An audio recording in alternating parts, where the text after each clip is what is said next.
This week's vlog's a bit longer than usual because we had an extra thing happen that I hadn't planned to put in it. But one of our sheep had a little lamb.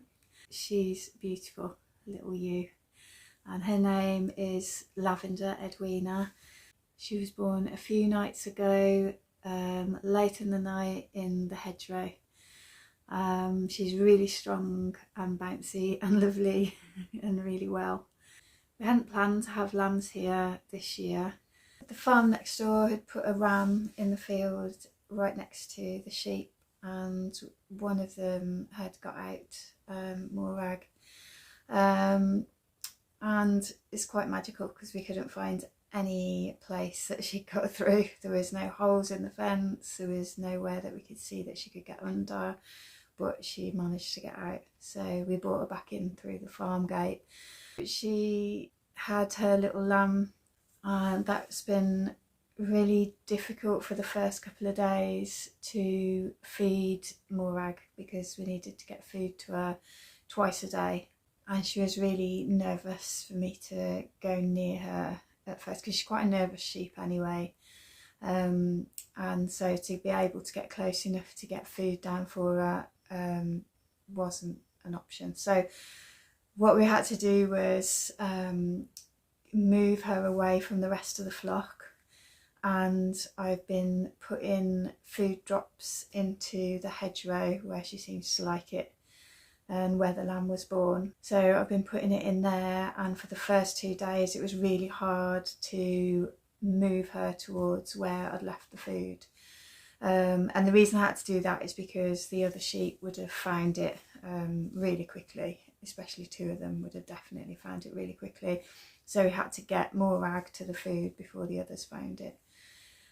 And yeah, she just kept going in the other direction and things like that. So I managed to, after a long time, just keep walking her around the hedgerow until she got to the place where I put the food. And it was hard to get close enough to actually see if she was eating it or if she'd eaten it and stuff. So now, after 2 days, that became much easier, and now it's really easy. She knows exactly what I'm doing, she knows that I'm taking food, and she just waits for it. So all we've got to do is just keep the rest of the flock away to give her a chance to eat it, and so that's working really well.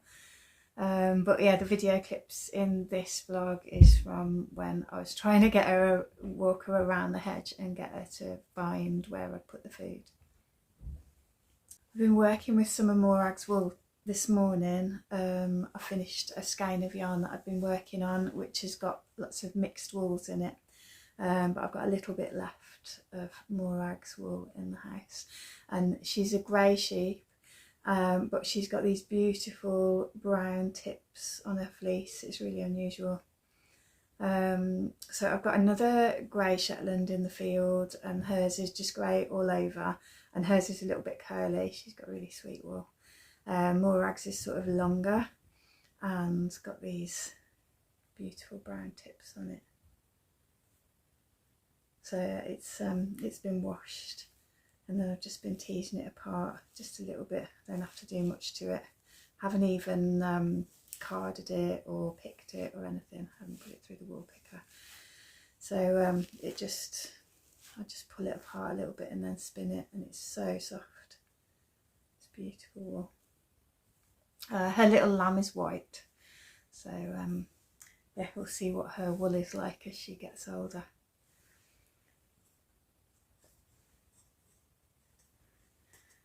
This is the yarn that I've put some of Morag's wool in. You can't see it on the surface because there's some other wools there on the surface, and alpaca and stuff. So yeah, this is a bobbin of mixed wools. There's Wensleydale, Morag's wool. There's some blue face Leicester from the farm next door. There's some brown blue face Leicester from somewhere else. There's alpaca, white alpaca in there as well. And this is a bobbin of white alpaca that we've been spinning. Me and Elfie have been spinning that together, taking it in turns, and that's for a project that we're going to be making together. In this vlog is Elfie's scarf that she's been weaving and a shawl that I've been weaving, and we took them off the loom at the same time because they'd finished being worked on at the same time. So I've put that into this vlog so you can see the weavings coming off the looms. And there's also lots of bits of videos of Elfie working on her scarf as well. And on Elfie's scarf I didn't see part of her weaving it. Part of it she was sitting next to me weaving, and then the other part she was doing on her own while I was working on something. So I didn't see what she'd been putting together for it, and when I came back to see her, she'd been working out how to pick patterns and put all different designs into her scarf. It's really lovely. She's put all fancy designs like all the way up one side of the scarf. It looks beautiful. So you can see a little bit of that in this vlog as well. In the next one I'll put a bit more close up of the pattern weaves that Elfie's put in. And there's a new weaving that I've been working on, and that's in this vlog as well. It's woven out of art yarns mainly, with some other wools and some recycled yarns put in there as well.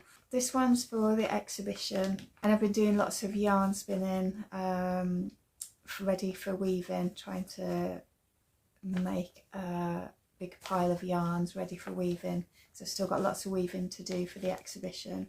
And I've been making lots of bats using the hand dyed wools from the last videos that we've put on, that we dyed on the fire. So there's lots of those in the bats that I've made in this one. And we had a trip to the Newtown Textile Museum, which is just brilliant. It's a really, really good place to visit. I'll put the link in the description to the Textile Museum for anybody that would like to see it. The building that the museum is in was built in the 1830s as a weaving factory.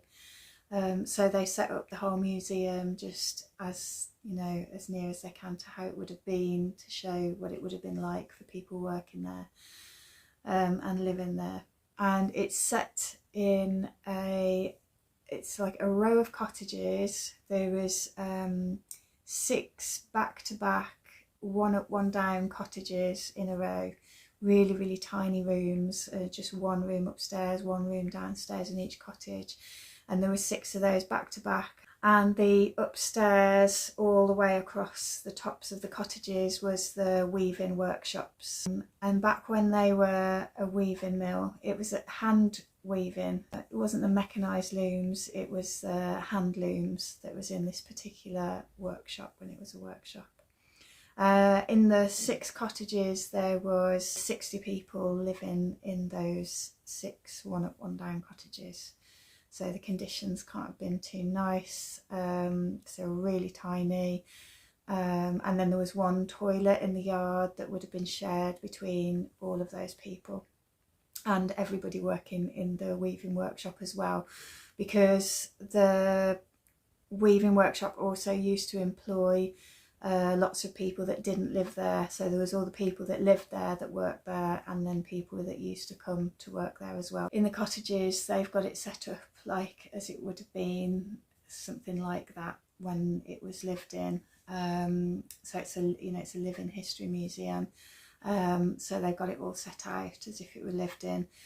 And then in the weaving workshop, the next floor up, they've got looms, big floor looms set up in there, and lots of spinning wheels, lots of walking wheels, the great wheels, that were moved by hand. So you turn the wheel by hand, there's no treadles on it, and the wool goes onto a spindle. And then there's a couple of other smaller wheels as well, but most of them are walking wheels. And the looms and the wheels aren't the ones, they weren't left in the weaving workshop. They're not original ones that were found there. They're ones that have been donated or lent to the museum as exhibition pieces.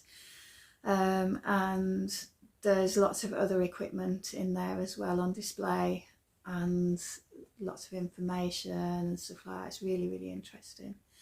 The weavings that the people were making in there would have been carried to, there was an exchange just around the corner in the town, because it's just on the edge of Newtown.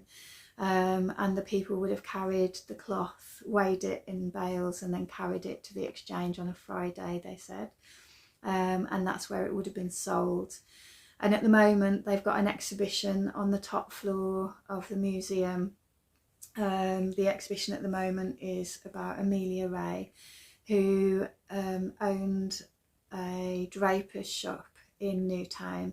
So some of the cloth probably would have gone to her and to Price Jones Welsh warehouse.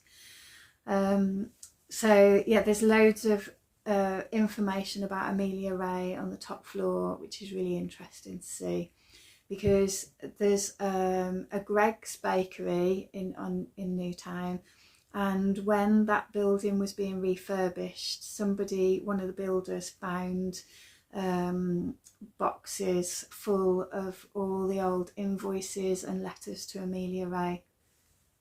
So they took that somebody said, you know, these are useful, they should be given to a museum. So somebody took them to the Textile Museum to ask if they'd like to put them on display.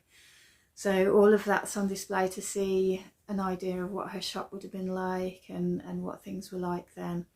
And then they've also got 2 little shops set up as well upstairs with windows and everything, so it looks like you're walking into a shop from the outside. One of them is the cobbler's shop and the other one is the sewing shop. It's got lots of haberdashery and lace and fabrics in there. And then they've got other things on display as well, like sorting wool, how they sorted wool, and other, I can't remember off the top of my head, but there's lots of other things on display, some clothing and stuff like that. It's a really good place to visit. So again, I'll put the link in the description, and there's a website so you can have a look at the place online. The museum opens during the spring and summer months, and then it closes for autumn and winter.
Feeding Morag twice a day out in this field is quite hard because all the other sheep want her food. So Elfie tries to separate the flock and get all the other sheep over to the other side of the field, and then I put Morag's food in the hedge where she likes to be, and then it's trying to get her to go to the place where I've put it and find it. So I'm going to check in a minute, give her some time and then check to see if she's found it, because if she doesn't find it then the others will and she won't get anything. I have to walk behind her and send her along the hedgerow to try and get her to the point where I've dropped the food for her.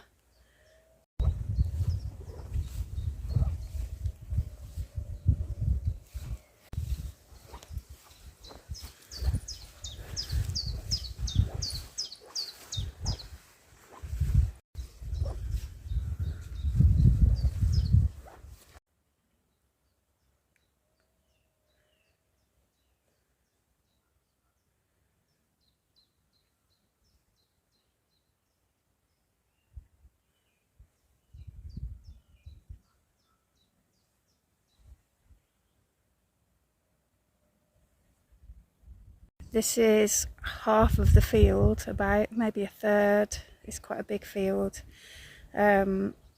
So yeah, trying to find her and then trying to get her to the right spot. It's quite challenging. Twice a day. So I'm trying to feed her in that same spot every day, and also it's a little bit hidden from the others and they can't see that I'm feeding her. Today it's took about an hour this afternoon to try and get her to it. This morning was a little bit quicker. Yeah, I don't want to split the flock and move part of the flock into a smaller paddock to make it easier or anything. I'd like her to stay up here in the big field with the lamb, just stay where she normally is and be here. I think it'll be better for them. So hopefully feeding her will get better and I won't have to move them, because I don't want to. I like them being in the big field, but it's just tricky for me. I think it's better for her, but it's just tricky for me with feeding. So I'm going to persevere. Hopefully she'll just get used to knowing what I'm doing and knowing that I'm just dropping the food in the hedge, and then she'll go for it. I'm hoping she'll get used to that.